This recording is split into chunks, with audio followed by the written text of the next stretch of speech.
Good morning, guys. Good morning. And obviously, it's an amazing morning because you hear us laughing. And for those of you listening on the radio, yes, we are the first voices you would have heard. In a very long time. Yeah, right here on With Media SKN, and it's time for Island Tea. And before we even get into that, Jay, just welcome the guys. You know, you're here with your faves. Mm-hmm. Me, as in You know, last name, friend. For you know, last name. As in Bailey. Uh-huh. And of course, sitting next to me is the lovely, incomparable Jade Gwenny Edita CPL Martha Stewart Tushstrand Johnson. Tushstrand, wow, not too puff, Tushstrand. Tushstrand, Jade, Tushstrand twist, that's what you're looking at. Yeah, think I'm going. Morning, well, let me apologize for when being off air. It seemed like we were having some electrical issues. Yeah. The entire Sands was actually, and so that knocked us off. But we're here now, hopefully, and here to stay. Hey, look at Simeon. Look at Simeon. I fixed it. That you did. That you did. Okay, nice. That one could close, I guess. But yeah, we fixed it. So, we're here, we are back, and we are happy to be in this seat again to give you guys some tea. Guys, it's been a long time. We haven't been with you, and Really? yeah, Jade, it's been since what? Friday? Oh my gosh, I missed the sippers. But why don't you Jade, how you doing? And how did you spend your weekend? Come on, Jade, talk to us. Friend, let me tell you something, Jade, right? what you have to understand, this community of Island Tea sippers, we are here for you. Mm-hmm. We're here for you, Jade. You mean you're here to laugh at me? Among other things. Oh. Well, Azam, Yes. honestly, Mm-hmm. I spent my weekend with a stiff neck. What? Yes, I haven't had one of those in ages. Wow. And I don't wish that on my darkest enemy. I literally was in pain all weekend. Yeah, that does not sound fun. No, it wasn't. It wasn't. Wow. I couldn't sleep. I couldn't eat properly.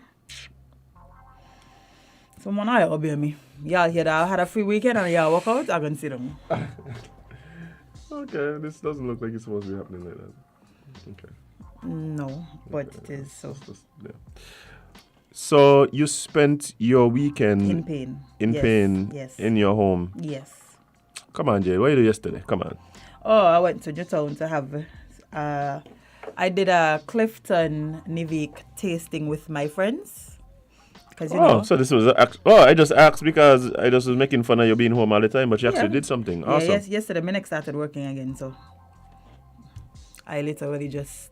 I was trying to plan it all weekend, but because of my ailment. But yes, But you were able to go out and do it yesterday? Yes, so we. What was the verdict? They loved it. Yeah? They loved it. They loved them some Nivik. They Hey, loved them Devon some. think he can give it to you. Morning, Devon. They loved them some Clifton. They loved them some Nivik. Such a versatile pair. Okay. Yes, the Nivik is sweet for your girlies. You know, your girlies who like a nice little sweet blue drink. Them guy, they worship to the head. Them guy, Yeah, man. Better for you. That ain't where you get the energy. You're not get nobody. Yeah, wait. And Clifton is a little stronger, but it mixes well with so many things. Like I made them a Clifton sour yesterday. Because you know I'm a little mixologist at heart. I didn't know this. Oh, well, yes, I am. Okay. Vital information for you to know. Live and we learn, guys. Yeah, man. Devon join? Oh, yeah, I could have sworn man joining. No, I think that's what happening today. Okay. But yeah, that's how my weekend went. I was in pain and then I drank alcohol. I mean, that's usually how it goes. Balance. That's actually you. Yeah. At least it wasn't emotional pain. No. And that the drinking was a response. No. Okay. Physical pain. Physical pain. Let me tell you something, right? I had a stiff neck in years. Like years as in. I forgot how terrible they were. Wow. Like you never miss something till you can't use it, you know? That's how it is. That's generally how it is. Like right now I have this pain in this joint in my thumb. Like right by the knuckle of the thumb. You just feel tender and thing. And like I didn't understand I use my thumb so much. Can't squeeze limes. And there's a lime water, man. Can't open like tight bottles. Oh. Like yeah. How unfortunate. Very much so. Well, I spent my weekend basking in the blessings of our Lord and Savior Jesus Christ. Amen. I really recognize. I was telling you about this earlier. I won't go into detail on the radio. But Jade, how he just delivers in your time of need, eh? in my time of need, Jade, I'm not getting preachy. Those of you who needed preaching to probably got that yesterday. But what I will say, sometimes in your life you just have to make the space for God to work. And that's what I've been recognizing all weekend. Amen. Yeah. Hey, but on Friday I went to Nevis to do a setup for You never bring me Nevis. Well, you don't ever walk with me. I mean, granted, I couldn't walk this weekend, probably, but. All right, Jade, we're going to Nevis. I didn't know if this event was really the event for you, but. What was the event? It was actually it was a gospel thing. So what happened? I can't get a little word of the Lord. I can't feel a little Holy Ghost. You need it, Jade. But my neck probably would have been better. Yeah, your neck probably would have been fine. But I went to Nevis, and on Friday I did the setup for an event that happened last night. Saturday was kind of uneventful, I think. But on Friday night as well, they had the opening of the East Bastia Festival. Yes, indeed, with small acts and grandmasters. Yeah. So big up to the committee and everyone who attended that. I know that had become something people really look forward to during Independence time. Obviously, the last few years, it wasn't happening, but we're glad to see the return of that. Yes, we always love when festivals and activities return. Yeah, for sure. So I passed and check out that when I got back from Nevis on Friday. But last night, yesterday, I went up to Nevis. Big up to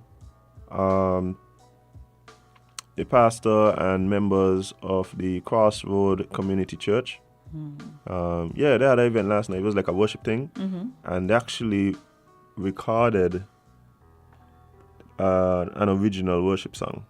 So we're really looking forward to that. You know, like a lot of times we sing all these songs from like Maverick City and Hillsong and the church people know.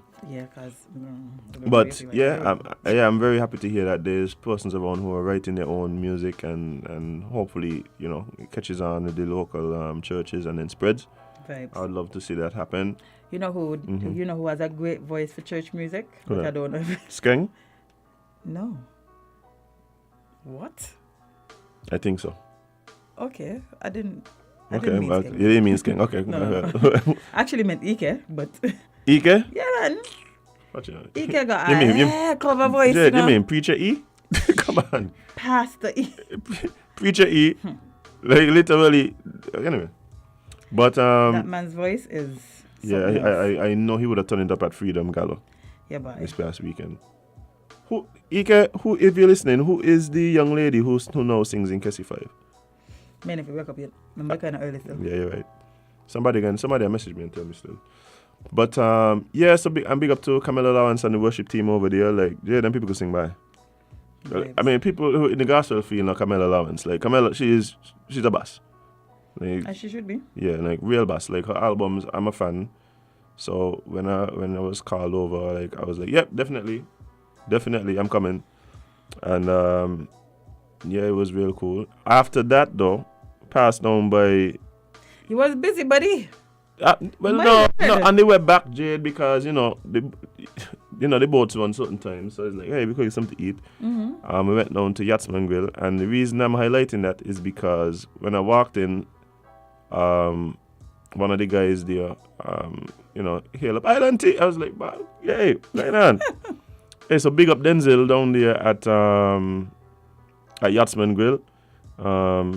Real fan of the show, trust me. And it was real cool connecting with him for a bit. So Denzel, yeah, man, I'm coming back over, trust me.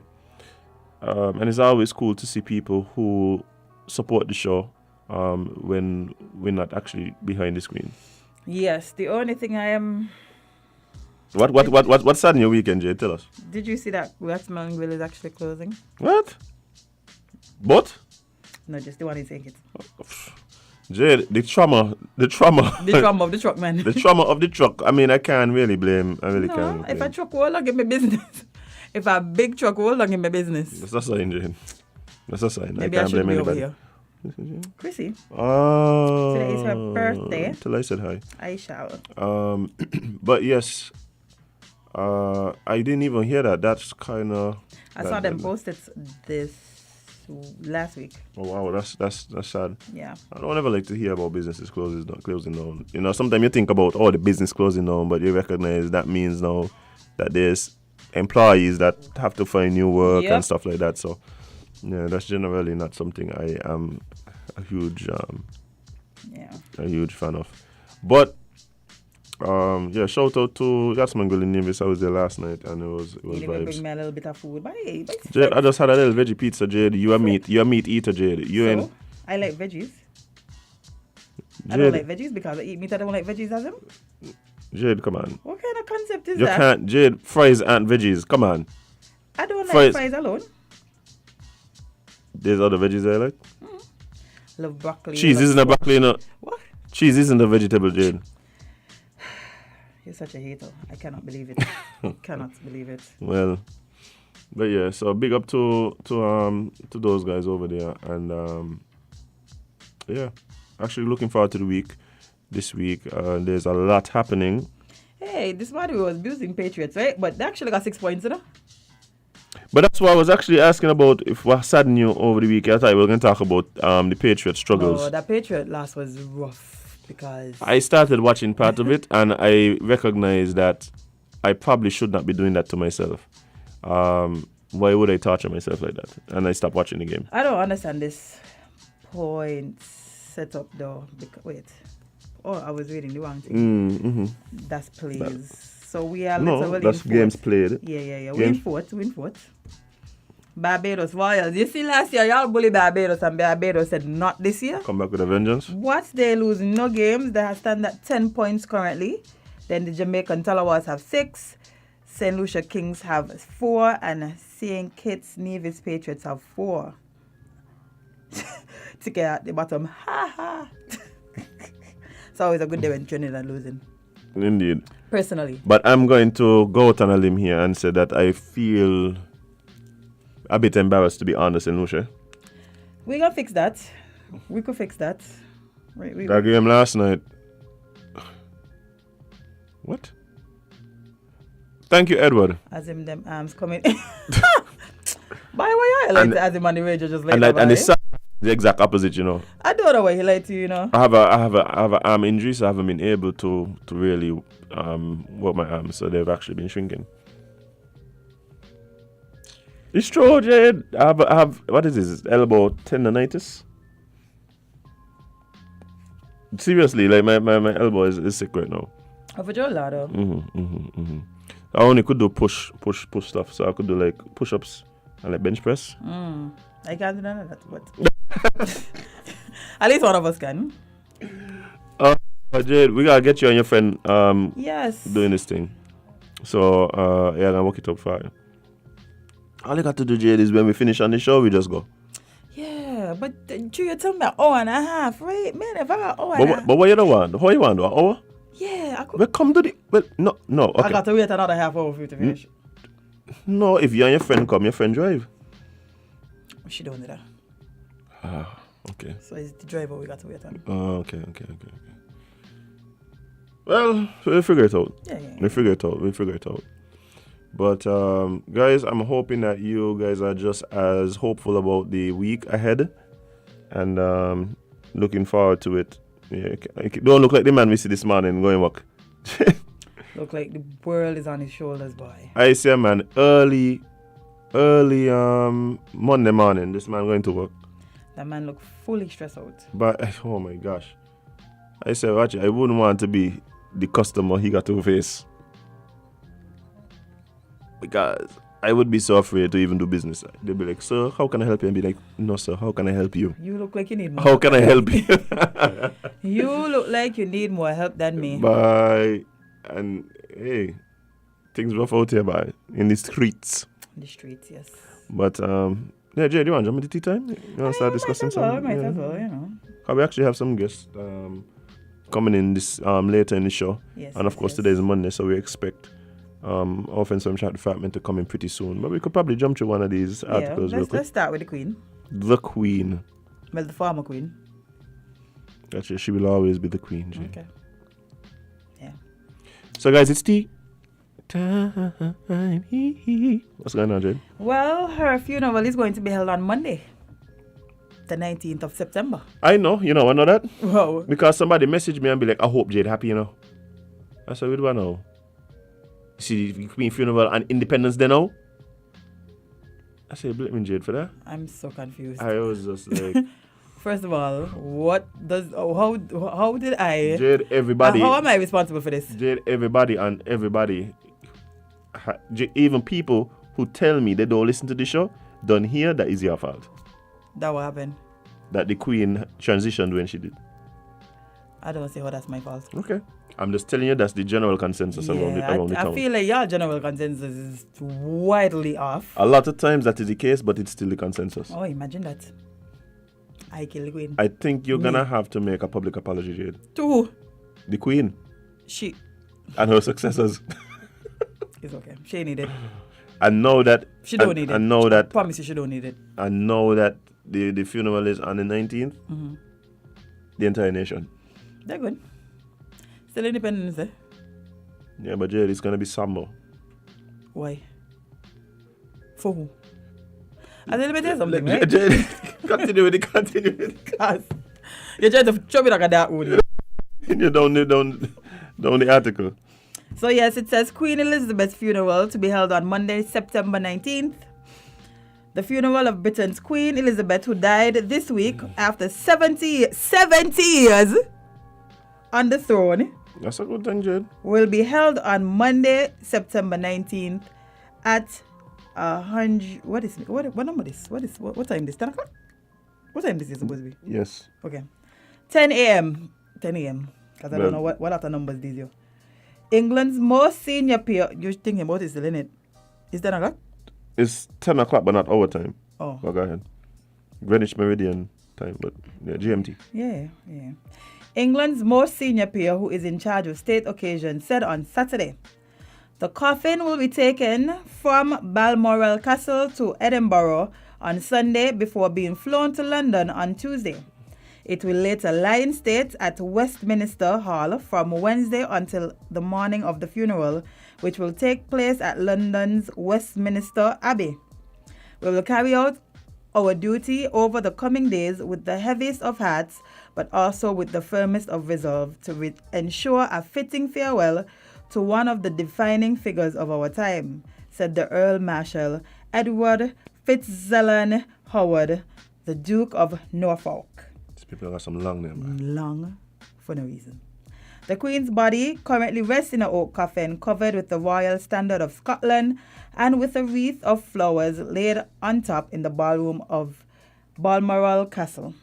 It is a scene of quiet dignity, a senior palace official said. Yeah. Well, for those of you who are interested, then the funeral, and you can't miss it. It's going to be covered by every. Unless you're home. No, you can't miss it, Jade. Anywhere you go, somebody can get it on the phone, something. You can see it on somebody's snap. It's going to be all over the place. Yeah, it will. Yeah. I was actually going to speak about this, actually. Well, we run cheese. Mm-hmm. I see you just washing the brush. Well, I know we there yet.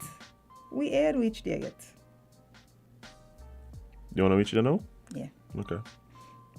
And again, I did not kill the Queen. Just got to put this out there every day. Because y'all had this narrative that somehow me, all the way take it. Responsible, Jade. Responsible for the Queen who was 96 years old. I think what confirm passing away. I think what confirm it to people is the fact that the funeral is on Independence Day. So they walk out, they gotta be a single person. And everybody knew it was you. So the what they gonna say is Devon. No, I think the general consensus again. Devon, Jade, what about that, you know? the general consensus, Jade, is that it's your fault. That's okay. May her soul rest in peace. It's time for her to rest after her long-standing reign. Yeah, man. I Y'all want the Queen live forever? The Queen was 96 years old. Like, y'all want this lady to live forever? Y'all done say she was a lizard woman. Y'all really wanted to live forever to prove y'all right?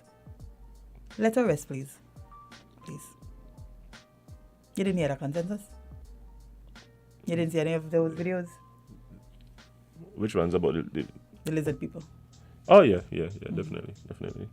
Interesting. But what's happening across the Caribbean? Yes, well, Antigua plans to hold a referendum on whether to become a republic.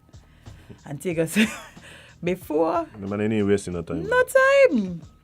But hey, read the article before I start the conversation. It says Prime Minister of Antigua and Barbuda, Uncle Gaston Brown, has said that he plans to allow Antiguans and Barbudans to determine whether the Caribbean nation should become a republic. This latest update follows the passing of Queen Elizabeth II just days ago. They had to point about. We know she just died. We know. Speaking during the Brown and Brown radio talk show on Saturday, the Prime Minister said becoming a republic remains an ambition for Antigua and Barbuda. He believes early in their next term, the government should be in the position to put a constitutional question to the people of Antigua and Barbuda to determine whether or not the country should transition from the monarch as their head of state, King Charles III, and have their own president, a local Antiguan and Barbudan, who will serve as president of the new republic. He said, Ultimately, it will be the decision of the people of Antigua and Barbuda. We will have to go to a referendum because that is an entrenched clause within the Constitution, and we will put the necessary arrangements in place to facilitate such a referendum, said Brown. The Prime Minister of Antigua and Barbuda notes that becoming a republic does not represent any form of disrespect to the monarch, but is just completing the circle of independence to achieve full sovereignty, in which Antigua and Barbuda will have a head of state who will be a distinguished Antiguan and Barbudan. Brown said it's an aspiration, but ultimately it will be determined by a referendum, and the people will have the say to determine whether or not they wish to move towards a republic. The Antiguan Prime Minister spoke highly of the late Queen Elizabeth II. He said the Queen's reign has been unmatched 70 years and perhaps will remain unprecedented for centuries to come. Yeah, I assume that might be the case as well. But I think her passing does trigger more of these conversations. I see a lot of them online. A lot of these conversations have already begun.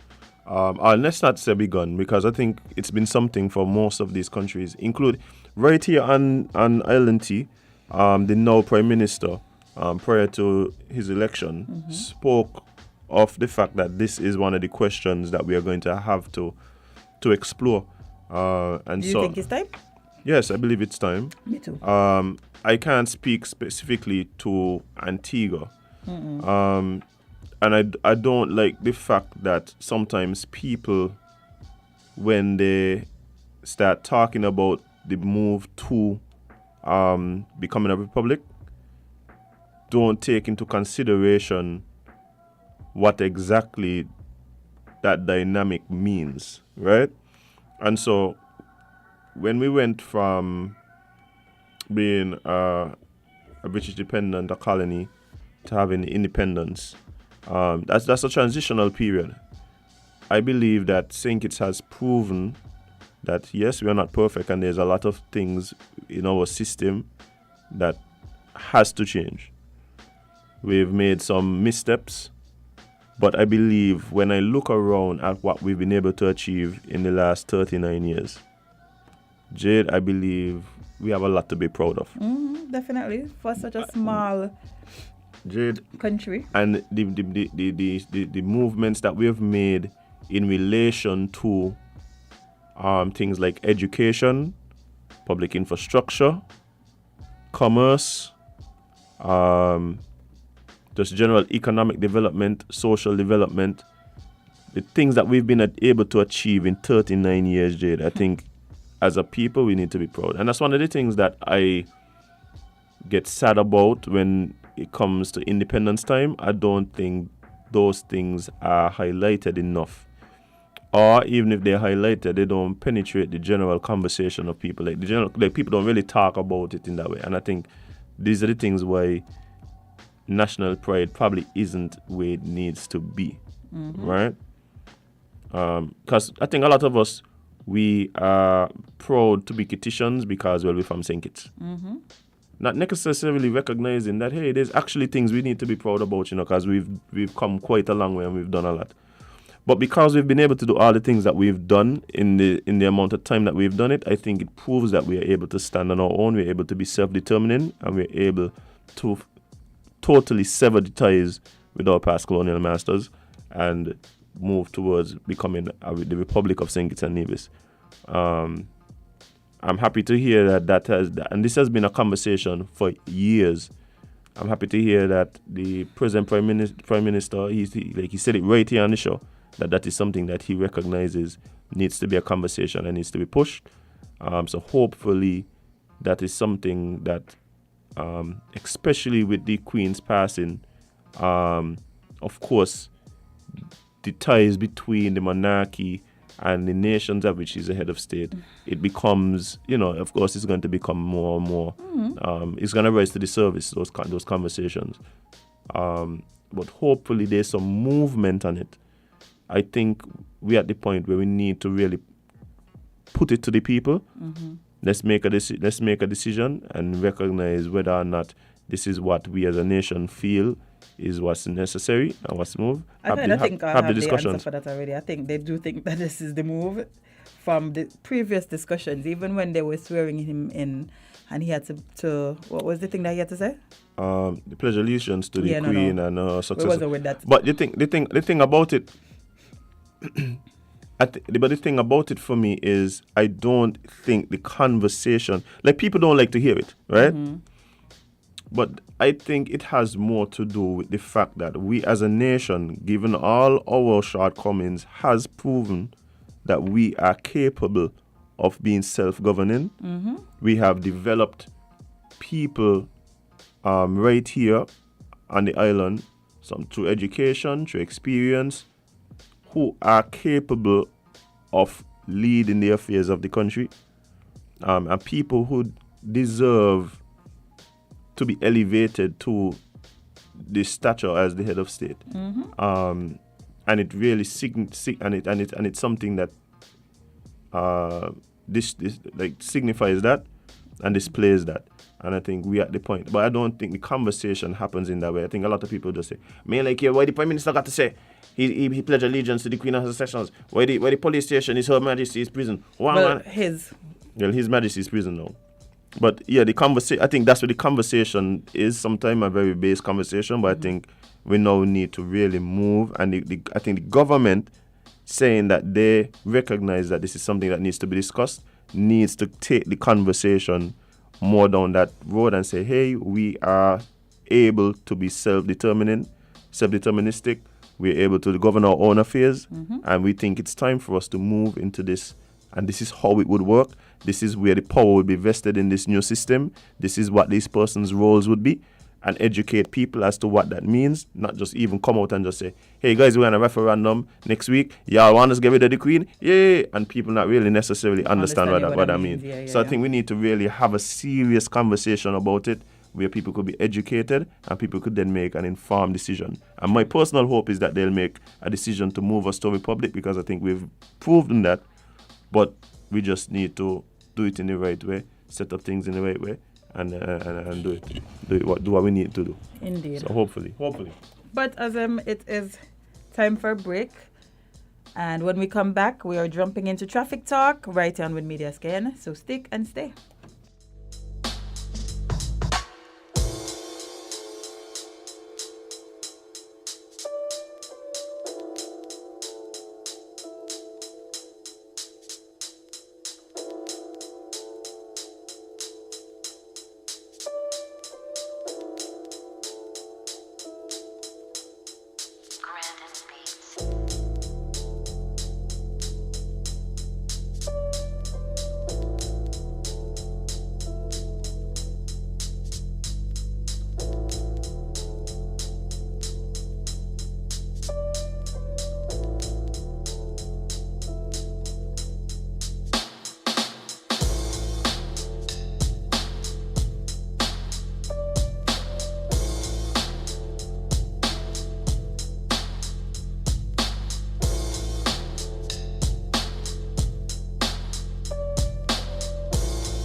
bright blue of its label mirrors the clear Caribbean skies overhead. Maybe it's the fresh, crisp taste of this beastly cold beer on a scorching hot day. Maybe it's even the way it brings us all together. But one thing is for sure, Carib is very much a part of who we are wherever we're from in the Caribbean. Carib, it's the way we play. Drink responsibly.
Good morning, guys, and welcome back to Win Media SKN, and we're jumping into traffic talk with our friends from the traffic department. And as usual, we are joined by the lovely Sergeant Henry. Good morning, Sergeant. How are you doing? Good morning, I'm fine, thank you. And Jade, how are you? I'm okay. I can't complain. Thank God for that. I indeed. I was here telling Jade you're absolutely glowing this morning. I don't know what you I don't know what you did on the weekend. It obviously wasn't watching cricket. But but how you spend your weekend? You quiet. It was rest. That's what I've seen. I'm seeing rest. Yes. Yes. But I'm glad you did as the theme that didn't play, and we apologize this morning for the theme not being played.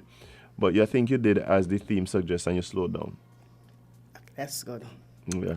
So what do you have on the agenda for us this morning? This morning I'll be talking about emergency vehicles.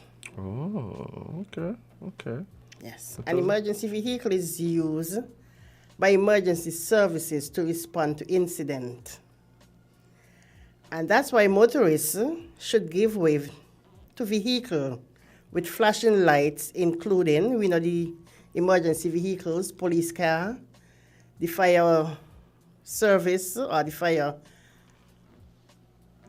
truck, and also the ambulance. And if an ambulance, a police car, or a fire truck approaches, all you have to do is just relax, stay calm, and all you have to do is find a way to let it pass safely. Okay. That's all you have to just relax.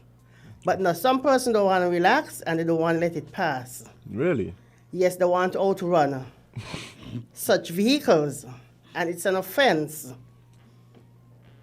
So, instead of literally finding a place to perhaps pull off or try to just ease to the side, they try to outrun the vehicle. Yes. Up to last week, they had that. The fire truck was going to a call. Mm-hmm. I don't know if it was a real fire or whatever. Whether it's one, the siren is on, the light is flashing. And before you pull over, you continue. And that's an offense. You can also be prosecuted for such. Because when the light is flashing or the siren is going, the motorist should pull over and let such pass. And even if the red light is on, the traffic light, and the emergency vehicle want to pass, they can go through such. Because the Act provides such provision for that service to go through safely. So if the fire truck or the ambulance or the police car is coming, sometimes they might have on the siren, but the light is flashing, just pull over and let it pass. Sometimes they don't want to pass, and if you pull over, they'll continue. But sometimes they drive behind you. But as long as the siren is on, all you have to do is pull over and let such pass. Wow. As I said, if you do not, and the driver get especially for the fire truck or the ambulance, they get the number of such vehicle, they report it to the police, and the driver of that vehicle will be prosecuted. Wow. I think that I've been in the vehicle with some persons when, emergency vehicle has been trying to go along its way and respond to whatever emergency. And I like what you said in terms of the first thing you have to do is relax, because I've seen people literally just panic, get flustered. And I'm like, no, just pull over. They pull over, we are going to pull over. I said, just pull over. Like, just get as close to the curb as you can. And let it pass. That's all. It's but how we going to pass? Your job is to get out of the way. Like, that's all. Like, it's not about, you have to make some turn down some road. You don't know where you're going anyway. Just pull over. Just pull over.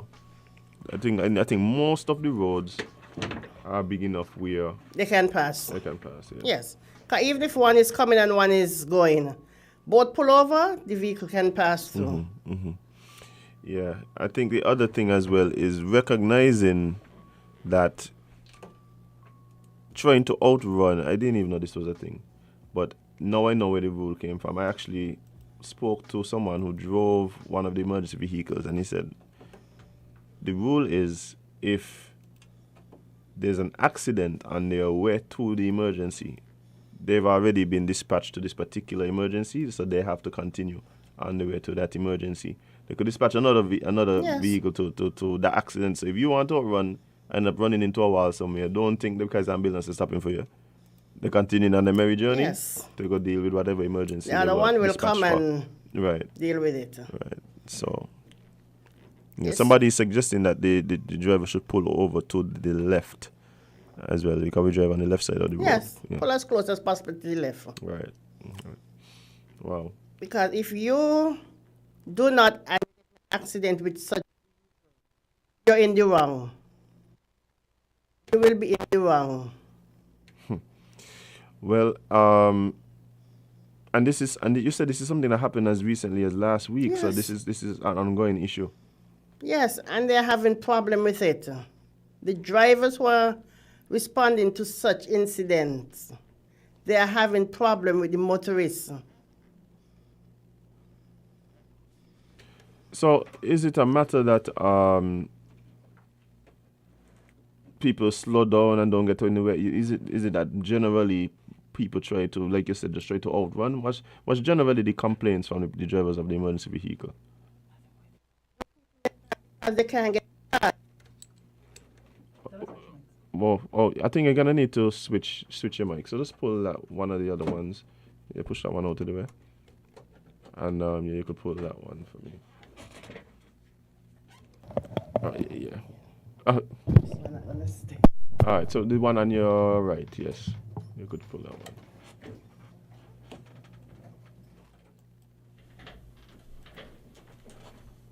Yeah, there you go. All right. So yeah, you're saying that what they usually complain about? the drivers are not pulling over for them to pass. Oh wow. And then Yeah, you could go ahead. yes, the drivers are not pulling over for them to pass. And then the thing is, it might be a member of your family that they're responding to.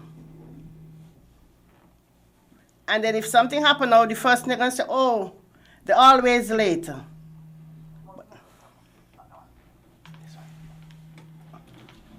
Yeah, I've seen people complaining about the ambulance not being fast enough, but then they don't realize sometimes it's because the traffic. Keeping them back. The traffic is literally blocked sometimes based on the fact that people don't move in time, or people don't get out of the way in time, or people not even paying attention, because sometimes people in the car, the music on loud, they don't hear the sirens behind them. They're just driving wondering why people looking at them crazy, not realizing it's because they're literally blocking the emergency vehicles from passing. Yeah, But when you're on the road, you must pay attention. they should pay attention. Yeah, but They they should. should. That don't mean that they do. That don't mean that they do at all. But yeah, I honestly agree that that's something that we really need to pay more attention to, because these things are literally life and death situations. And so you don't want to be the cause of the ambulance not getting to a patient in time and that patient losing their life just because you were negligent while on the road. Or even going to the hospital. Because as I spoke to one of them, the attendant, they said something they can't put on the siren because the severity of the person in the vehicle. So they will just have the light flashing. If the light flashing, they blow the horn. All you have to do is pull off, oh, the siren is not on. Well, it don't matter. You know what an ambulance is. You know what a fire truck is. You know.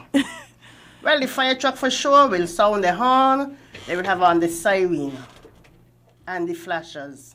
So you know it's an emergency. Yeah, some people just willful. We actually have someone trying to join the conversation, so let's get them in. Good morning, caller. You're live on Traffic Talk.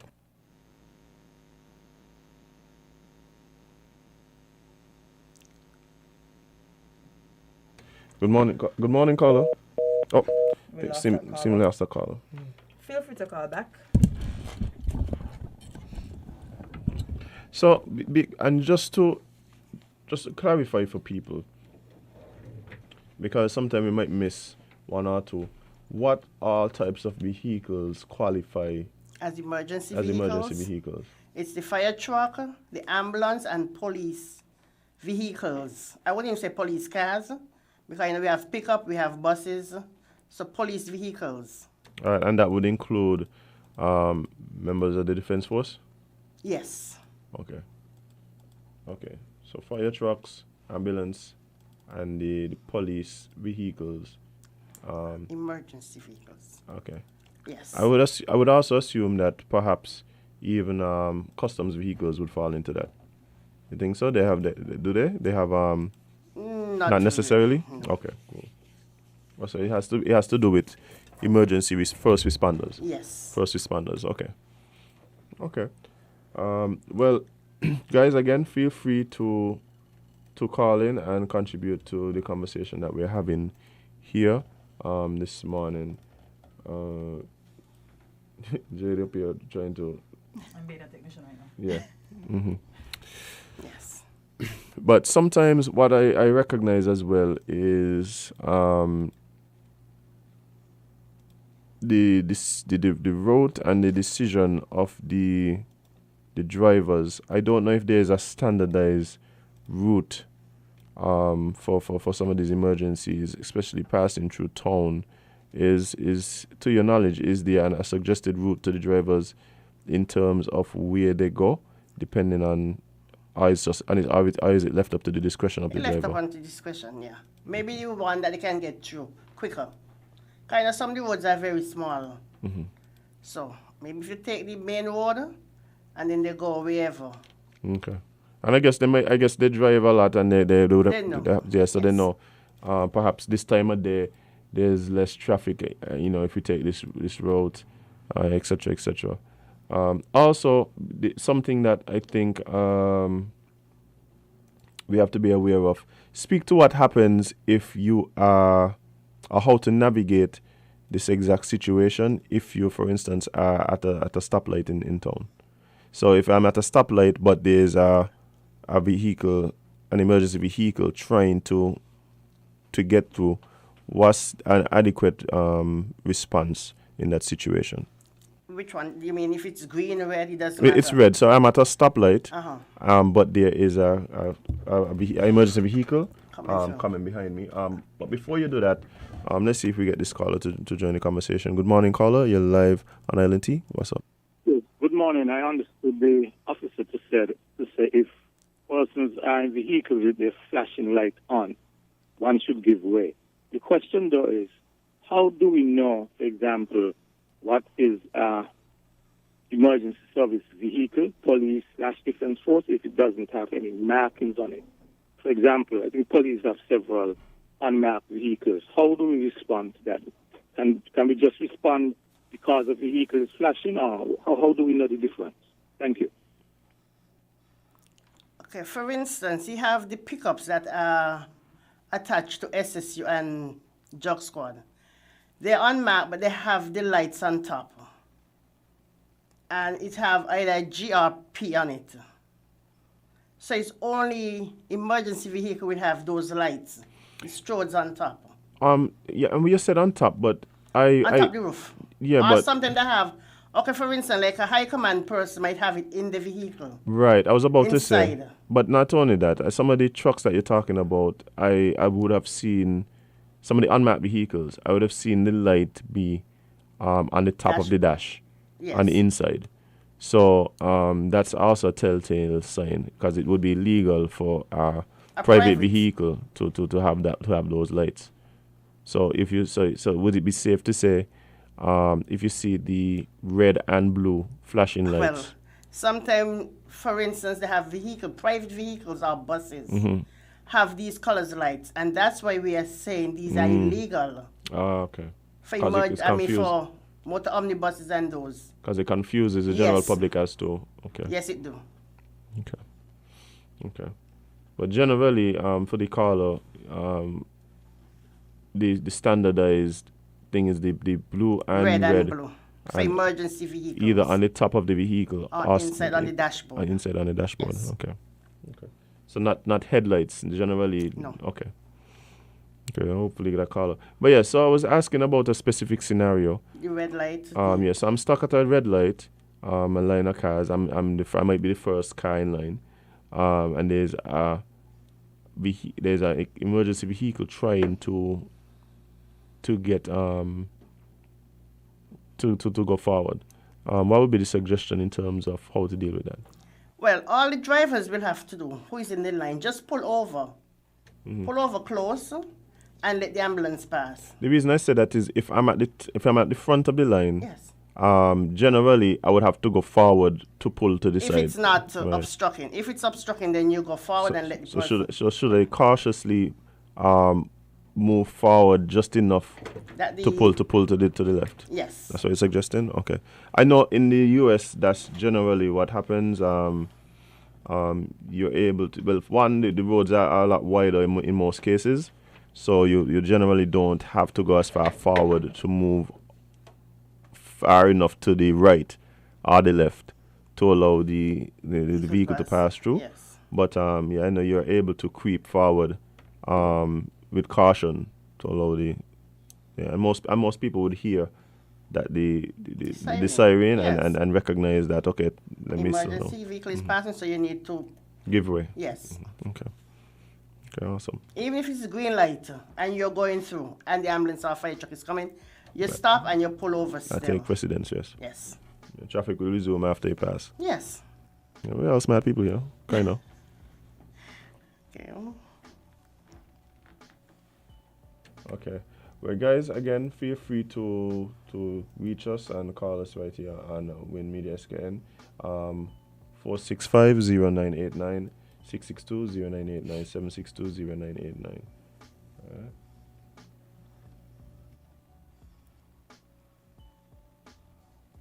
Yes. Is there any other information you would like to give the general public? Well, for now, it's still having road works done at Liverpool Road. I don't know if I spoke on it last week. There was a quick mention, but not necessarily. So the Public Works. Oh, it's Public Works Yeah, doing doing some some work. work down there. And they continue this morning. So for this morning until they finish, the traffic will go right.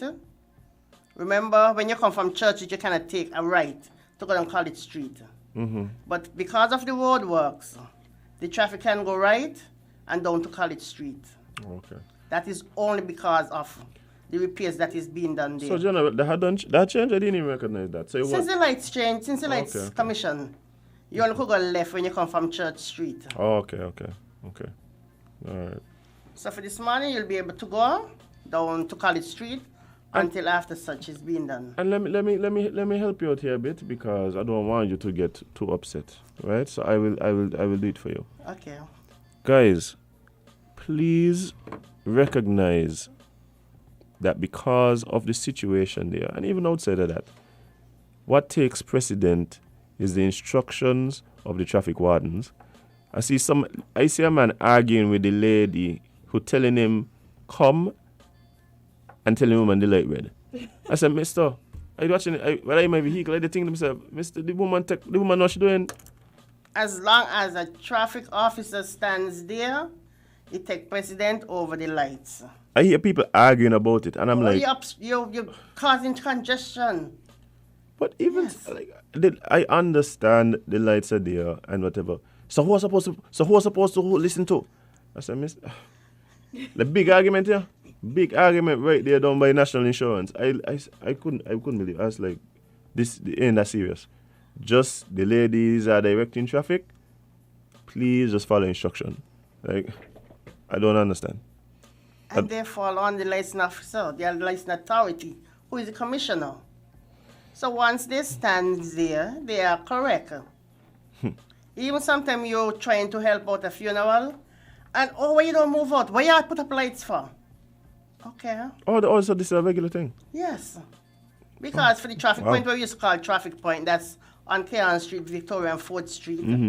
You know, when the funeral is coming down, if the light is red or green, you know they're not going to get out. So you go there too. To assist, yeah. Yes. Okay. And they're arguing. Why What y'all pop- put why- lights there for? Well, so, someone is saying, please tell the traffic team that none follows the light entering Port Zante by Ramsbay Road. They need a traffic officer there because there will be an accident. What's happening here? Coming from the National Museum, nobody follows the light entering Port Zante by the Ramsbay Road. They need a traffic officer there or there will be an accident. They're not following it. They're not following it. So when it's red, they're still going. Somebody says they're also saying that people run red all day long. Oh, okay. No, I have that's a pet peeve of mine now, because twice on Friday, at one time, I was the vehicle that was entering the junction. Yes. I was coming towards the Bay Road and Sandown Road, and I'm in the stop, I'm waiting. The light turns green, and I begin exiting, and here comes this vehicle rushing through the red light. And I'm like, wait. I look up. I had to look up again to make sure I had green. No, I literally look up again, like to see if I had green. And by the afternoon, same junction again. Yes. And same thing. This time I was the vehicle I was second in line. And here comes same thing. And I'm like, what? Like, what's happening? What's happening? I'd almost as if they believe the amber light means speed up as opposed to slow down. Because after amber is red. And it's going to cause a serious accident, because what happens ain't just a matter that you run in the red light, but you run in the red light at speed. So let's take a call. See before. Good morning, caller. You're live on LNT with Traffic Park. What's up? Morning, caller. I feel like I hear them hang up here. Yeah, I think hang up. But yes, but to go back to the light at Sandalwood or Rams? At Rams. I think what happens is people. Okay, let me ask this question: can I take the left on red? Can you If take I'm coming on from red if I'm going east to west on the Bay Road, meaning I'm coming from the National Museum and you want to go in? and I want to go into Port Zante, can I take that left on red? No, because remember someone is coming from west to east. Yeah, but And they wouldn't be no, because okay, what I'm saying If you is have a red, if you have the red, right, and remember, even if the arrow is not on for you to turn and solid, you can turn from west to east. from west to east. Yes. If you're coming from west, remember it's two lights. Mm. One for you Right, to go right, in right, and one right. for you to go straight. Right. Right. So if it's a solid green and nothing is coming, you can go in. Mm-hmm. So I wouldn't say turn on the red there, no. Okay. Right. Okay. Understood. Because sometimes you would have the red light as a result of persons being allowed to turn into Port Zante from the west. I know that can be done at Wellington Road. If I'm coming down and I'm turning down to go into Horsford, and it's red, I can turn down because I'm not crossing nobody path, and then Right. nothing else will be going in. Right. I mean, the other thing too is I right. There's no right. Someone else is saying they also need to tell people solid green at a turn means you can go if no one is coming. But Jay does. People stop. I've said that over and over, I- but some me- people still not taking it. They do the amount of mornings myself and Azim driving and Azim pressure going up because they're in the stop, the light is green, No nothing is traffic. coming, and they are not They're turning. waiting for the hour to come on. Yeah, waiting for the arrow. I sorry, you know, sometimes I just go on them here. I'm sorry. I shouldn't. But It's ridiculous because they do not know how to use the traffic lights. Green Yes. means go. And once Green it's solid means and it go. doesn't have oncoming traffic, You're able to you turn. can turn. You have it to go up College Street Gut on the Bay Road. You have it to go into Port Zante by Rams. and to go up 4th Street. Yes. To go up 4th Street from. No, not Yes. 4th Street. Yeah, no, there's the- one by there the- by by 4th the- Street, by the by the museum. The 2 lanes. Oh, by Yes. the Bay Road. Yes, Yeah. Bay Road, okay. Yes. So once it's solid and there's not is there no oncoming traffic, you can turn. You do not have to wait for the arrow. Okay. It seems to be something that many people experience. Yeah, Yes. people don't know. People don't know. Because they know it has an arrow there, so So they're they see waiting for the arrow. Yeah, they're Right. waiting for the arrow. All right. Well, is there any other comments you would like to make before we wrap this segment up? Okay. Well, schools are open fully as of Wednesday. So I'm asking the motorists please to adhere to the children on the crossing. And also parents, talk to your children. Enlighten them how to use the crossing, especially by the traffic lights. Unless the man or whatever the image is not up to say cross or is showing the picture of the person, do not cross. Because if you get knocked down on the crossing, yes, but you drive with caution still, but still. Tell them when it is time for them to walk. Do not walk when it's not. Some people are going over on the red light. And you don't know who is coming out from wherever. So wait until the fiction or the man say walk to walk. Yeah. And I think it's important for the children, especially to use the crossing, guys. Yes. One of the areas that I see it a lot and it causes a lot of issues is it would be the top of College Street got up by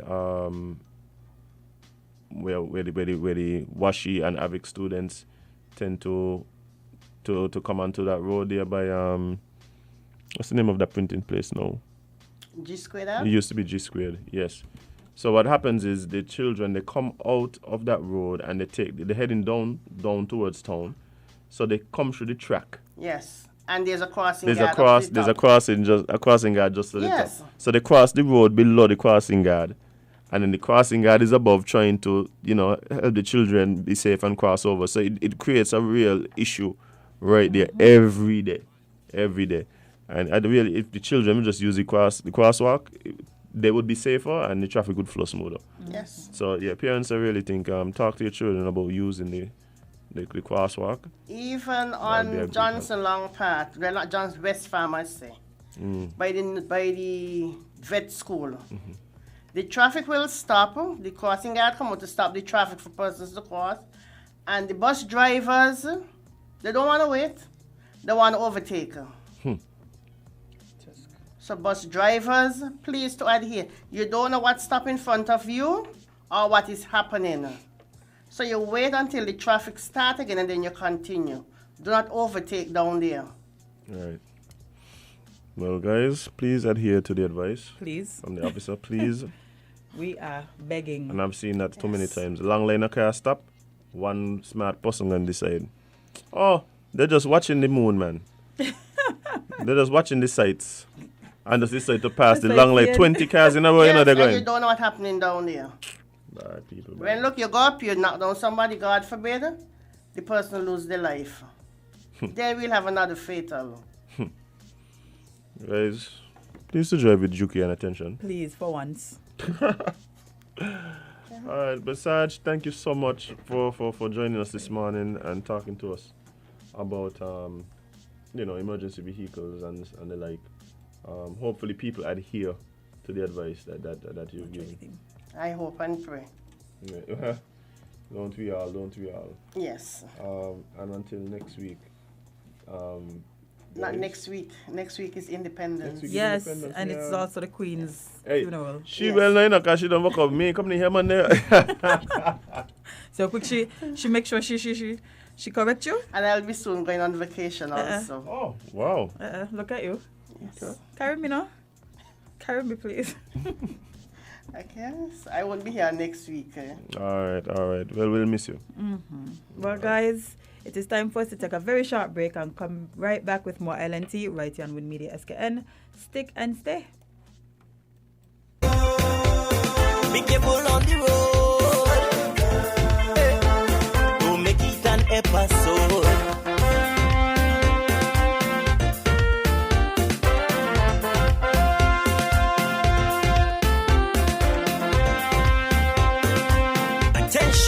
Attention all drivers.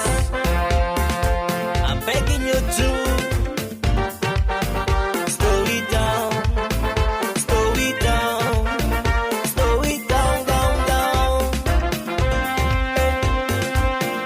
Too many stunt drivers on the road, man. With the fire day, driver, what's your emergency? It's better late than never. So why all the hurry? Speeding is the main cause of plenty mishaps.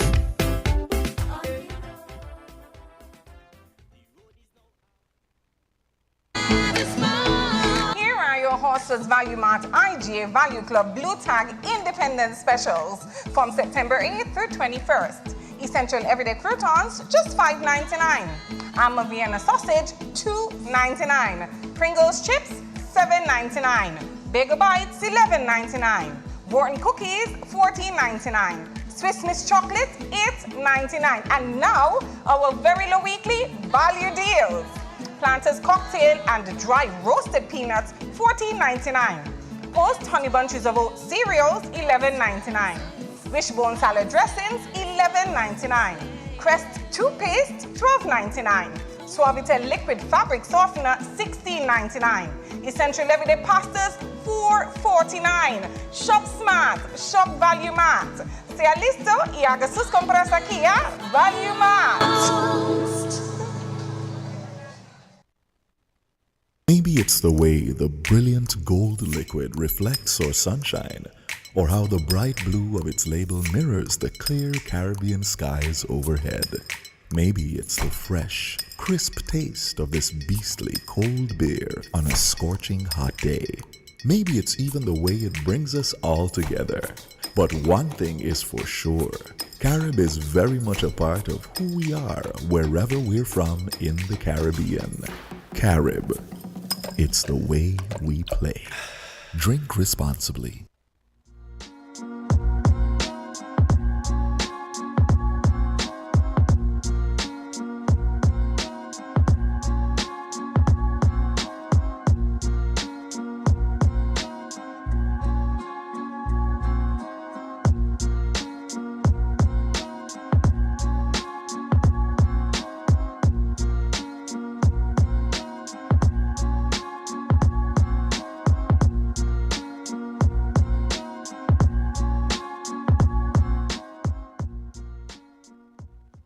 Hey guys, welcome back to Island Tea right here on Win Media SKN.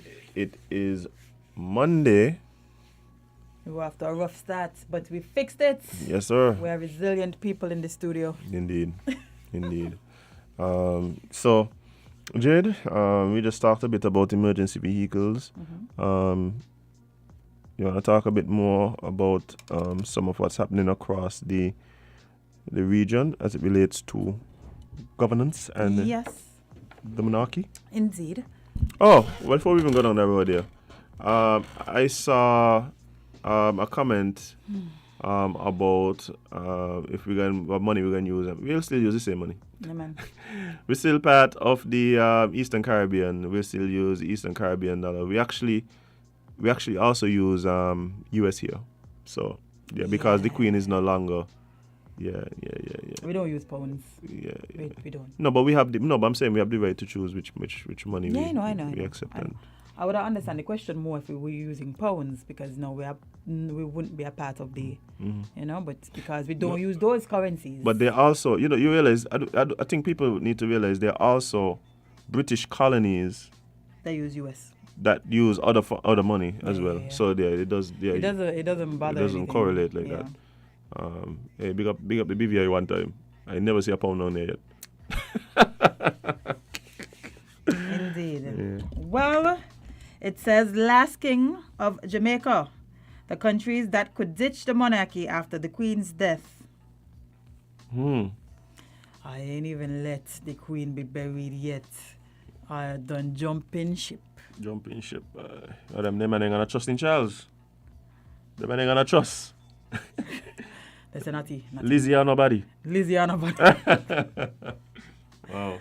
well, Queen Elizabeth II originally ruled over 32 countries, but after her successor, King Charles III, is the monarch in 15. Could more countries now decide to go at it alone? The answer is yes. Okay.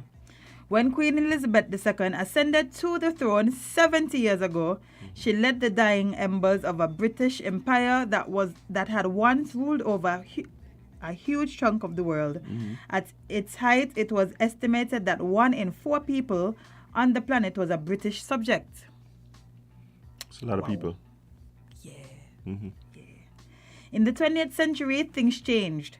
Britain withdrew from some countries and other territories fought to claim their independence. Of the 32 countries the Queen ruled over during her reign, 17 eventually removed her from that position. Last year, Barbados became the most recent. The Caribbean nation ditched the British monarchy and swapped it for their own elected president and head of state.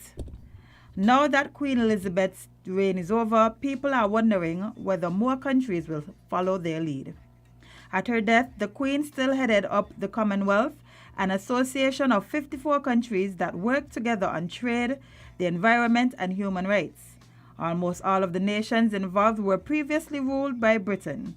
But the Queen herself claimed that the Commonwealth bears no resemblance to empires of the past.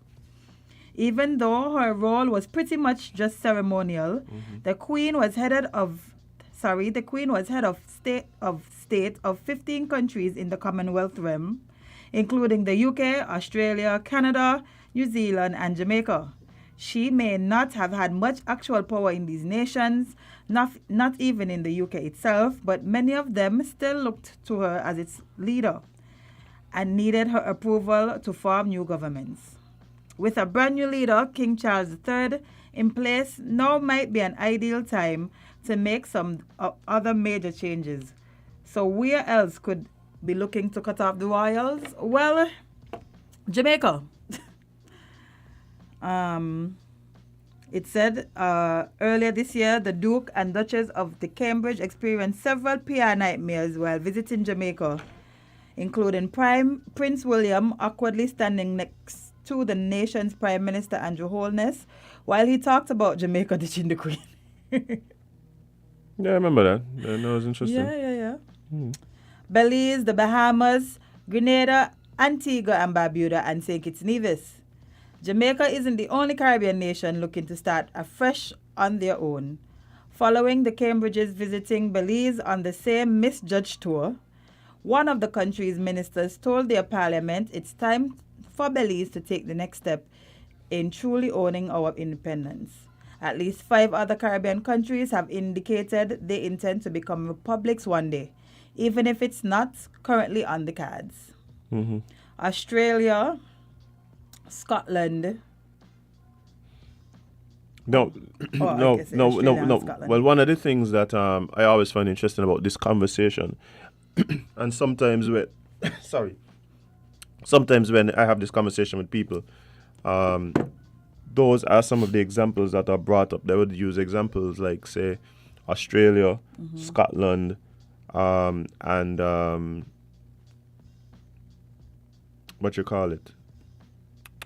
Canada as being world superpowers who are independent but yet have the Queen as the head of state, recognizing that it's more ceremonial. And one of the arguments that I make for that is perhaps the relationship and the history that exists there is somewhat different to persons in the Caribbean, for example. Perhaps there's another element that is at play that you're not recognizing, and of course I'm talking about the element of race, slavery, etc., etc. Some of those countries that you're talking about would have actually benefited from the results of the slave trade, whereas one can make the argument that these countries were the ones that resources were extracted from to build up some of those other countries. And so the relationship between the colonial superpowers and these countries might be a little different. So those are the type of things that you kind of have to bear in mind when you're having these kind of conversations. But again, I think the conversations need to happen. The conversations need to just have a bit of depth, because there are a lot of questions that need to be answered as well. For instance, who can become president? Who you think would make a good president for St. Kitts? I'm calling the name. Why? Because, again, I think before we could decide who could become a good president, I think the role of the president, the powers of the president need to be defined. They need to be defined, as well as who is actually eligible for that position. For instance, do you believe that a former prime minister should also be eligible to become president? Do you believe so? Look at the farmers here. That's my problem. You don't look at it shouldn't be about the people. You shouldn't look at the people to determine whether or not the prime minister. You should determine it based on the position. So, I personally would not. So I wouldn't want that, because I think at that point it becomes very it becomes harder to separate the powers. So, for instance, let's say you have especially now, given our present system where we don't have term limits for prime minister. Let's say you end up in a situation where prime minister reign for, I'm not using the word reign, but if you're in there for, let's say, 20, 25, 30 years, and then when you finish with that, you then go on to become the president for another how much years, and so I personally wouldn't want, and I would also want to have a separation of powers. True. Right. So, so I'm hoping that these are the kind of questions, and that's the thing. Like when we're having these conversations, people say we need to have a referendum. But referendum on what? Not just choosing to be a republic. We need more. We need to choose. We need to think about other things. So yeah, and so we just have to kind of suss these things out. Yeah, we're definitely capable, like so. That is why I'm saying this, because I recognize these are the kind of conversations that we are more than able to have and come up to and put these things in place. So when we come to the people, with a full plan as to not only, hey, we want to get rid of the Queen or the King as the head of state, but also this is exactly what we intend to put in place, and this is exactly how it's going to look and how it's going to function, and this is why we believe this is better than what we presently have.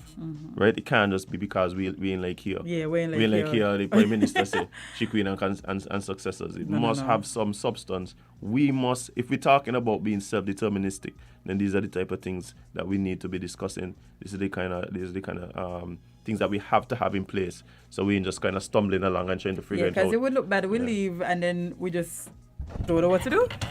We're just trying to figure it out. No, let's figure it out first and then put a plan together to leave. Yeah, and not only that, it's one thing to say we're putting a plan in place, but I believe when we come to the public to make the decision, then the public as well should fully understand the repercussions of the decisions that they are asked to make.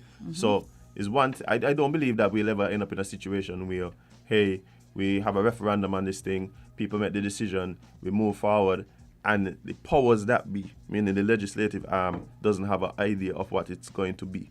The problem I have sometimes is that we have these discussions in the political sphere, and generally we come to the public to make decisions, and they're not privy to the discussions that would have happened up there and don't fully understand. Yeah, so everybody just confused. They make the decision on a very minute. I think that's what happened with Brexit.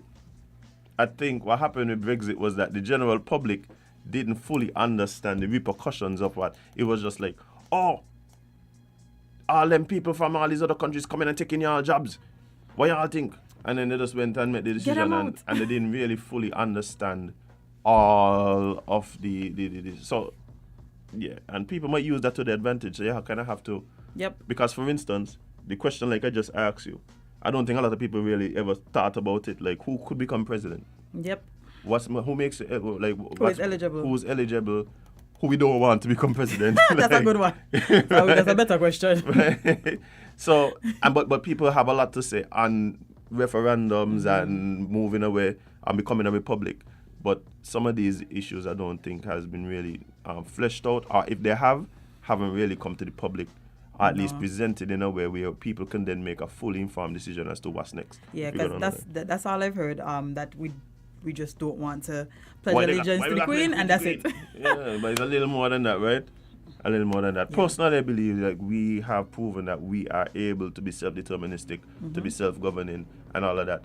But I believe that the discussions have to be put in place, because some of these things are going to be up for discussion, and we have to put them in place so we make an informed decision. Yeah. Yes. But guys, we're going to take an actual very short break because we have a very special guest in the studio with us. I'm very excited to have this conversation coming up, so stick and stay. Don't go anywhere, guys.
Switch to Digicel and get more. More value, more savings, and more rewards too from the network that gives you more.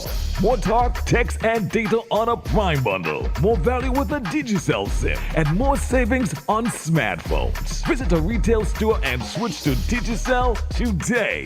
Digicel, better together.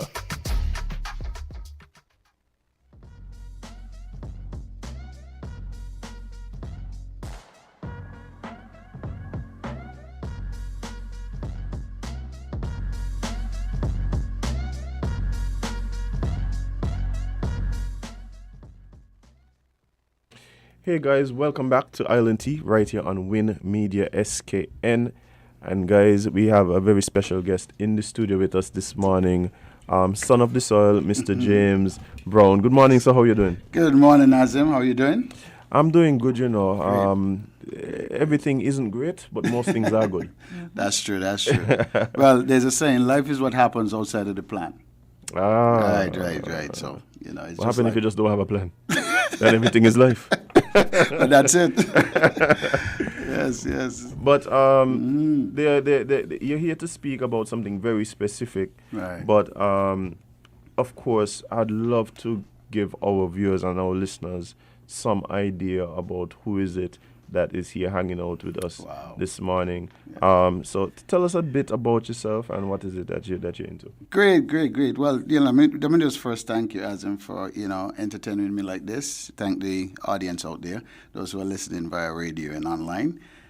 Just want to congratulate us on, 39 years of independence. This is a week of celebrations. And who is James Brown?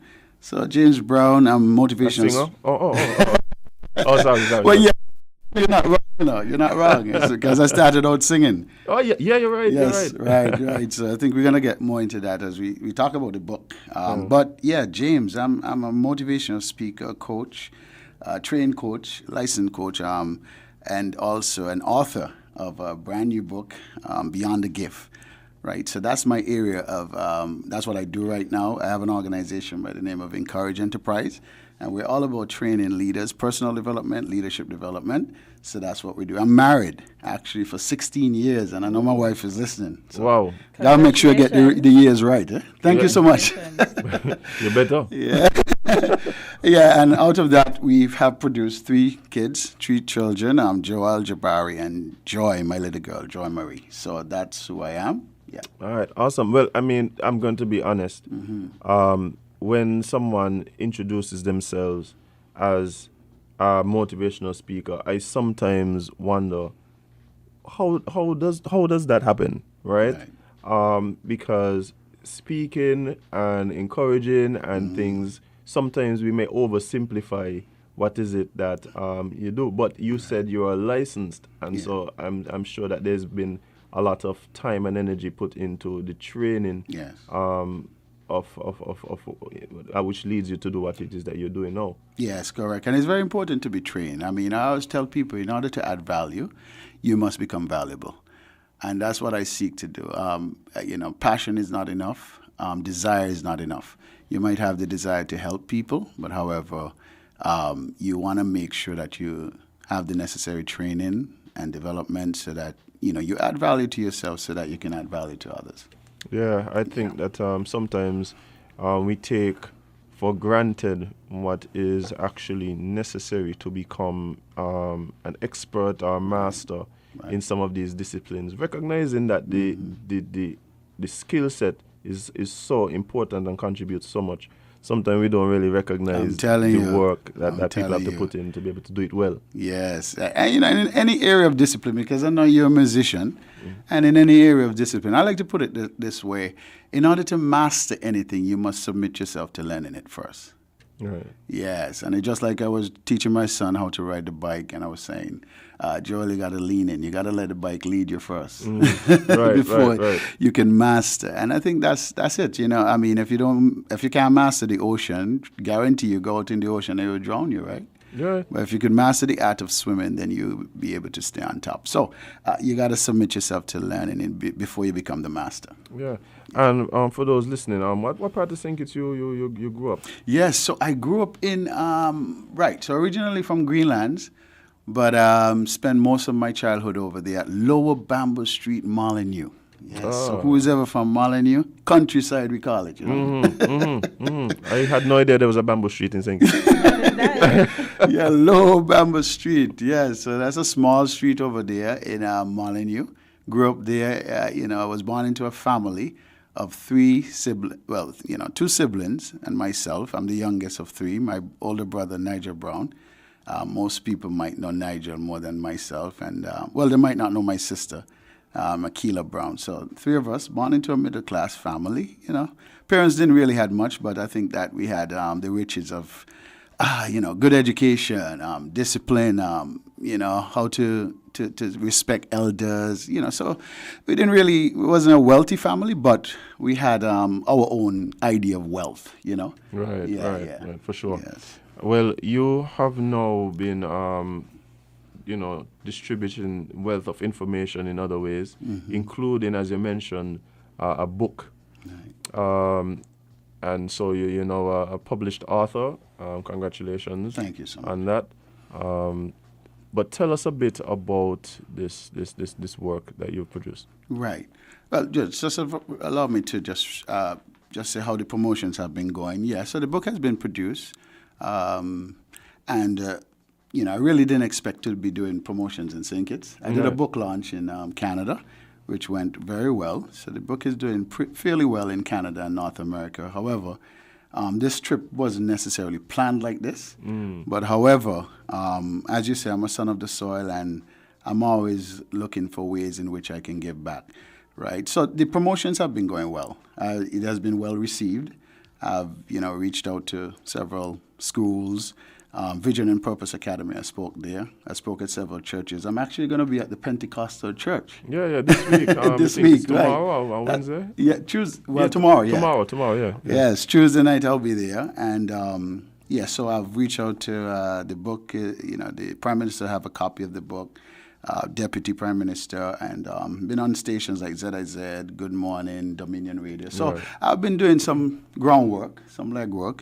But the big event for me, I'm going to be doing an official book launch in St. Kitts now, whereby I'm going to be doing a lunch and learn at Taranga restaurant. Right. Yes, so that is going to be awesome. Buffet, free buffet style. And also I'm going to be giving away a free book. Wait, you just say free buffet? Well, no, tickets, of course. Yeah, no. But what you get... You got enough space over there? Okay, no saying people here. Yeah, so what you really get for, tickets are just $100. You can get your tickets at Harmony Bookstore. You can contact 663-704-7042. I have to remember my local number, 663-7042. So you can contact to get tickets. But what you get for this is basically, a savory buffet lunch. One of the best Indian cuisine. You know that. The reviews are tremendous when it comes to Taranga. I'm a fan. Yes. And you will get a free book, actually, with a personalized message and my autograph in the book as well. You get a photo op as well.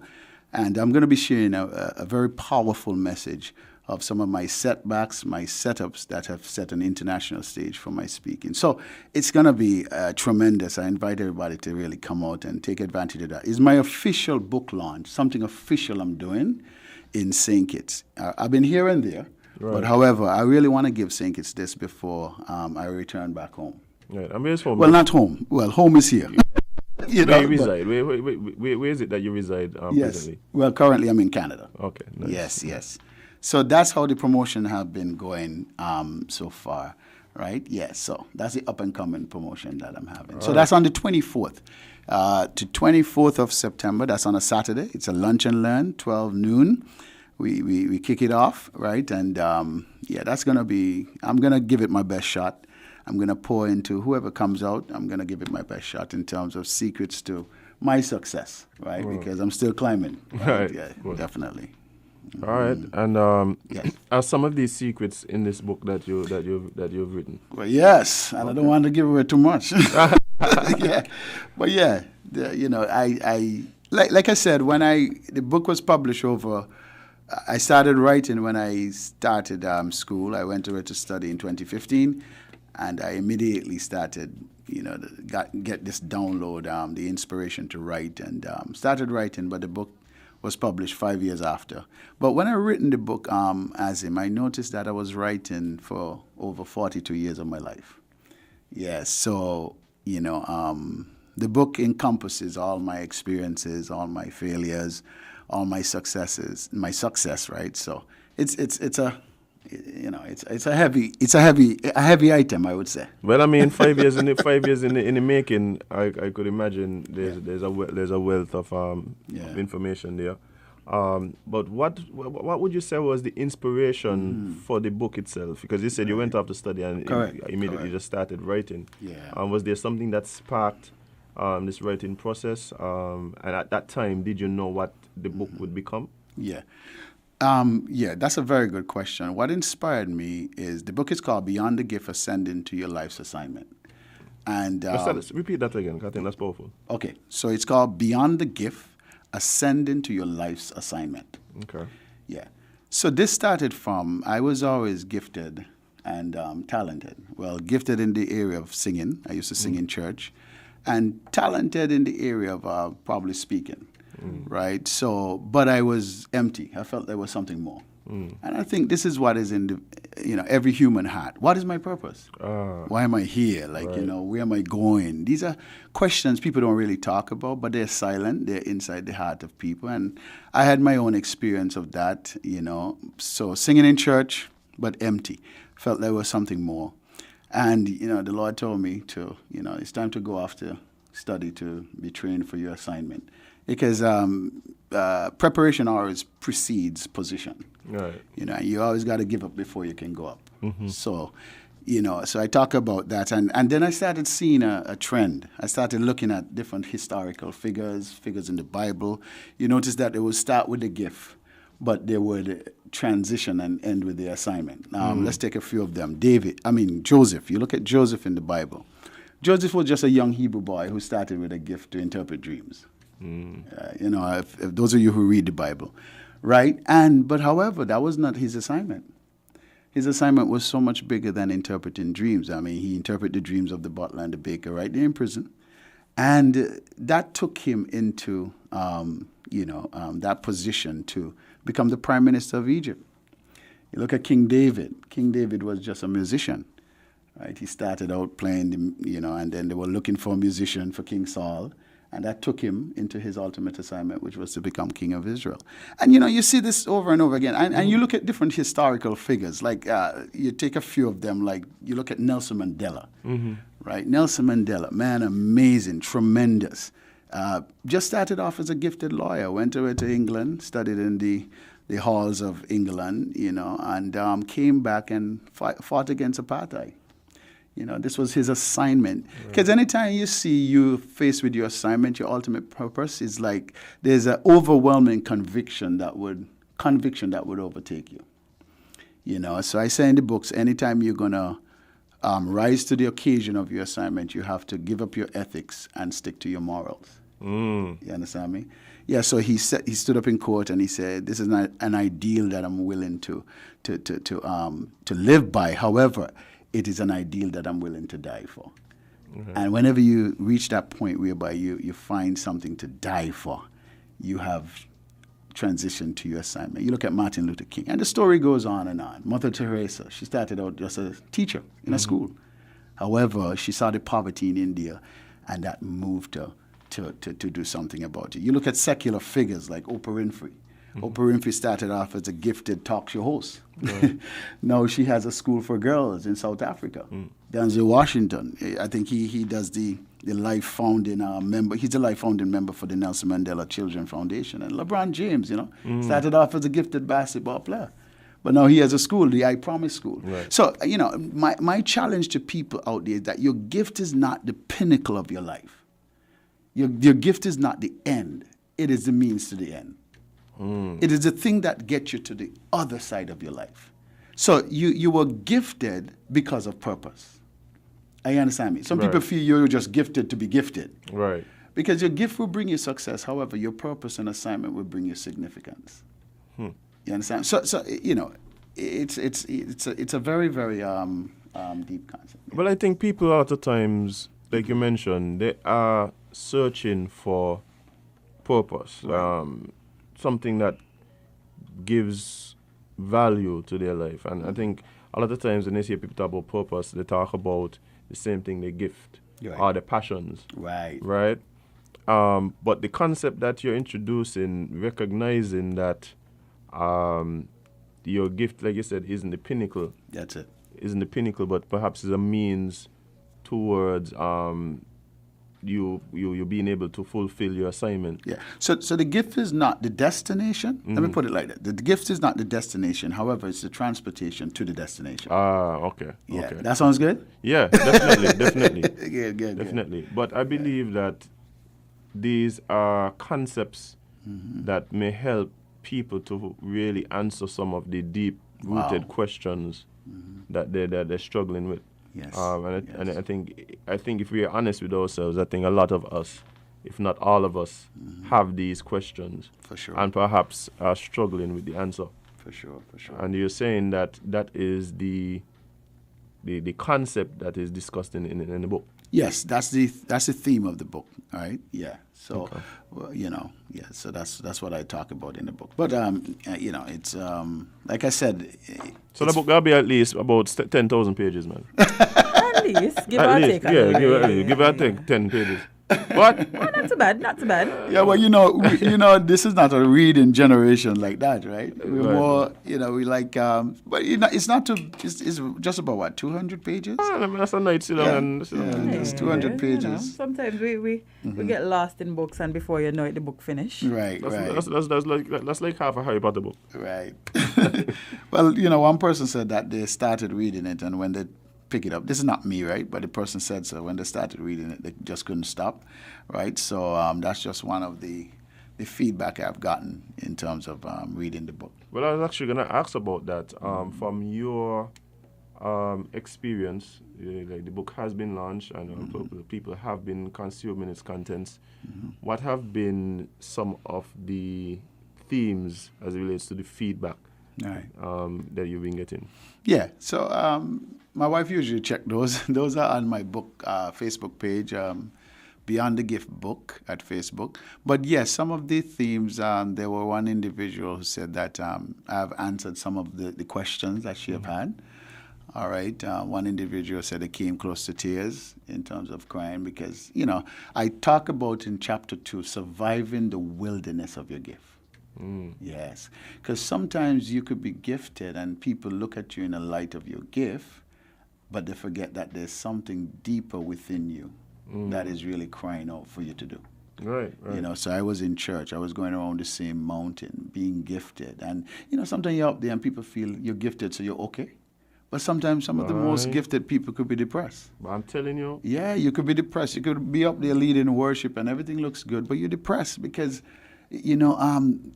listen, your gift, and I describe the gift in two contexts. I look at it in a secular sense, a social sense, and I looked at it in a more spiritual sense. So there's an appreciation that the Christian can have reading the book. However, there's an appreciation that, a more secular person can have in terms of reading the book, right? But when it comes to the Christian side of things, it's like your gift is really for the body of Christ, but your assignment is for the world.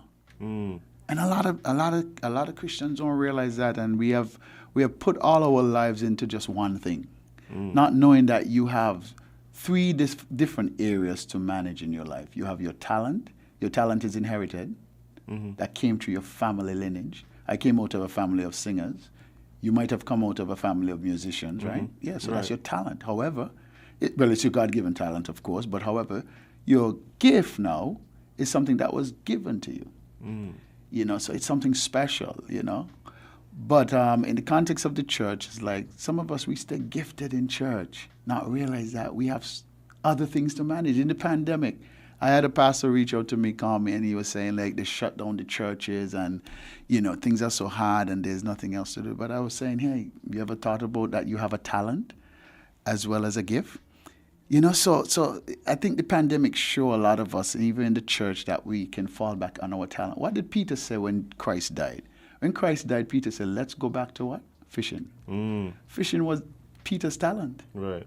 But his spiritual gift was different, right? He was an apostle, right? Jesus was a what? Carpenter, right? That was his talent. Right. But he was an apostle. Paul was a tent maker. So we have these, you have your talent, you have your gift, but you have your assignment, right? And these are three things that you definitely have to manage in your life. When you're talking about managing that, what I have been struggling with personally and in discussions with persons around, it seems as though it might be something that a lot of people struggle with as it relates to the gift is being seen only as having value because of your gift, when you may recognize that or feel as though there is more, right? So you're a good singer, people only see you through the lens of, hey, well, you're a good singer. That's it. Not recognizing that there is more to you, or you recognizing that right. I know I have more to contribute. Definitely. But it's hard to get out of that. As you look like you had a read of this book, Not yet. He's just a very wise old man. I'm actually 769. Yeah. But no, that's exactly it, Azim. You hit the nail on the head, because that was me. It's like people look at me in the context of James the singer. And you know what would happen? People would just invite me to sing. But I was so much more than just singing. Yeah, you understand? Right now, and so I'm leading an organization right now called Encourage Enterprise, whereby I'm training leaders. Right. You understand me? So I encourage people out there, man. Listen, go beyond your gift. You gotta give up. You gotta give up in order to go up. When Jesus ascended into heaven, guess what? He left the gifts where? Unto men. He didn't take the gifts with them. Right. So there's another dimension. Mind you, the gifts are without repentance, of course. So you would always be gifted. However, there is a function and a level of your life whereby, hey, you're not going to be functioning in those gifts. My wife is a gifted dancer. Trust me, she's not dancing right now. Right. And she asked me the question one time. She said, okay, so what do you do with a gift that was given to you and you're not using it? I said, the best way to relieve yourself of that gift is to mentor it. Train somebody, train somebody else to do what you were doing, and then guess what? You can go to the next level. Right. How many employees have stayed in one position because guess what? They never trained their replacement. Right. There's another level to you, but it's just that you're not training the next person in line so that you could be relieved of the position, responsibility. Because I think with your gift comes a certain level of responsibility. Of course. Right. Of course. And so if, like you're saying, if you are not passing that on, then the responsibility remains with you, and you're not in a position to move forward. Definitely. You hit the nail on the head. And that's exactly it. Jesus trained 12 because Jesus was ready to go. Jesus is trying to tell these guys, listen, I want to be glorified, I'm ready to go to the next level. Right?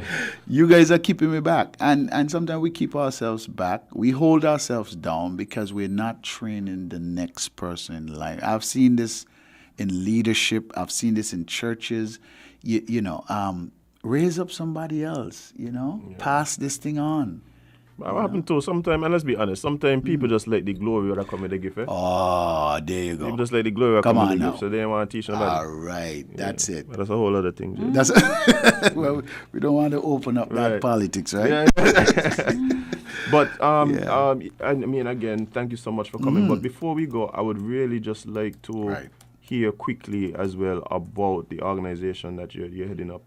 Encourage Enterprise. Yes. Tell us just a bit about that before we have to leave. Right. So let me just plug this event quickly. Yeah. So that's Lunch and Learn at Teranga. Some of the stuff I'm talking about here, I'm going to go into more detail. That comes off on the 24th of September. That's at Teranga. A wonderful buffet, the best Indian cuisine.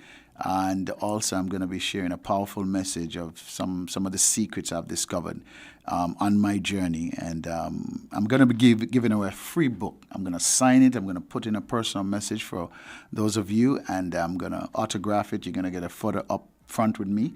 And, just come and be blessed on the 24th of September. That's 12 noon over at the Teranga.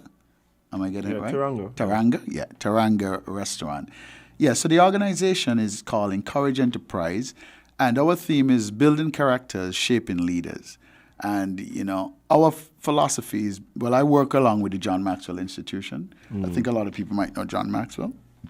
So I've been trained by John Maxwell, and I use his organization to partner with mine, right, because we share very similar philosophies. It's all about training leaders, how to become servant leaders, sometimes we are misguided by a wrong leadership philosophy. We have seen this throughout history, so we're just trying to do our best to do our part of correcting that problem. So we train leaders from all spheres, from government leaders to business leaders to church leaders to NGOs. That's what we're all about. We want to develop people, help them develop their personal leadership and also how to develop their organizational leadership. That's what we're all about. Okay, awesome. And I know, of course, you are based right now in Canada, but is it fair to assume that persons can reach out for assistance even if they are not necessarily physically in Canada? Of course. And I honestly believe that my assignment really is to my country. Canada is just a place where you go, you discover whatever the magic is out there, but the idea is to bring it back here. Right. So I really want to be a blessing to my country, my people here, because, you look at it, we have struggled a lot in terms of leadership, right? So I'm just trying to take that teaching from out there. There's a conference I want to do eventually, a leadership conference, and I want to move some of the talent from out there and, move it back here to see how we can work together in partnership to advance us forward in terms of leadership. But of course, people can reach out. I'm accessible. It's online. Everything is virtual now. You can go on to the back of the book. It said www.encourageenterprise.com. You see much more of what we do, right? So once you get to this website, primarily you see our philosophy, you see our belief, you see what we're all about. It's, self-explanatory. So, yeah. So I'm accessible, of course. All right, awesome. And of course, you mentioned there is a Facebook page for the Beyond the Gift. Yes. So there is. Oh boy, I'm terrible at this. I think it's Beyond the Gift book. Yeah, Beyond the is what you Gift search for? book. Yes, Okay. yes. So I think my wife might be texting me about the name, Hey, that's why you got to help me out there for you. Yeah, well, brother, I'm telling you, boy. Yeah, that's what they say. Somebody might give me help me. Somebody might take me on. Who knows? Well, they always say when you're dating someone, don't talk about love, talk about vision. Every woman need to find out where the man is going. Because guess what? Wherever he's going, you're going with him. Indeed. Oh man. But I mean, yes. James, any last words, because we're gonna have to wrap up. Yeah, for sure. Well, I just enjoyed the time. Thank you so much for having me here. I just really enjoyed the time being in St. Kitts. I really enjoyed being received so well in terms of the book and everything. And my last words is, come out to Teranga. Right. Yeah, on the 24th. Yeah, 24th of September. And we said at 12 p.m. noon. Right? Yeah, 12 p.m. Just come out and be blessed. Okay, I'm gonna give it my best shot, and yeah. All right, man. I appreciate it, and thank you so much for coming and sharing your thoughts and your book with us. And look forward to hearing what's next for you as well. I've seen that you have so much plans in store for us. Yes. All right, man. I appreciate it. Appreciate you. Thank you so much, Adam. Jade, Just like that, Monday has come to an end. we gotta leave. We gotta go. We gotta disembark. We gotta disappear, guys. Guys, it's been great hanging out with you this morning, and of course, this sets the tone for the rest of the week. Lovely week. Yeah, gonna be a short week. Yeah. Yes. I cannot wait. We have 2 holidays. Boom bang. We ain't getting an extra holiday because of the Queen. I feel like we were wrong. Yeah. I feel like yeah. Maybe they could have dropped it on Tuesday. Listen. Come back out on Wednesday. Yeah, that ain't bad. That sound reasonable to me. Yeah. Yeah, we had Thursday off. I mean, we gotta come back on Friday, right? Yeah. No, Wait, Friday. Friday's the holiday, but wait. Friday is the holiday, and then Monday is the holiday. And then we put a slap on the Tuesday. It only makes sense that the Tuesday is a because holiday. we're still mourning, you know. Of course, We yeah. need a nice little bereavement period. Especially because we have to celebrate on the 19th, so it don't make sense to just come back out on the Tuesday with all that grief. You just drop You're it. sad. Y'all don't want a sad island to show. No. First day of the week. I don't like it. It was back fresh on the Wednesday. Yeah, man.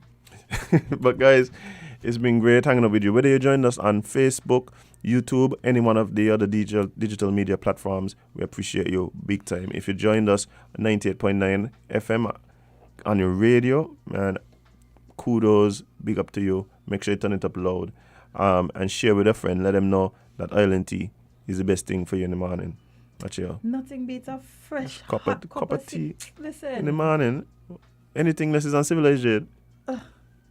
Can't even imagine. Oh, let's have some bush tea in the morning. What do Tell it? you. Yeah, but don't keep it to yourself. That's the problem. Share. Yes. Make sure you share it and like, comment for those of you online. And subscribe. You You don't want to miss out. All right, guys. And then hop over to our IG. That's Instagram. Yes. At Island TSKN. And like us there, there's lots of awesome clips, posters. Keep up to date with what's happening, what's coming up on the show, right on our IG page. But guys, we gotta leave, we gotta go, we gotta disembark. Please, guys, learn from the losses of others. Don't repeat everybody's mistakes, guys. Spend more time living your content than posting it. Please. And of course, remember, you can't be everybody's cup of tea because you is not a mug. See you guys tomorrow.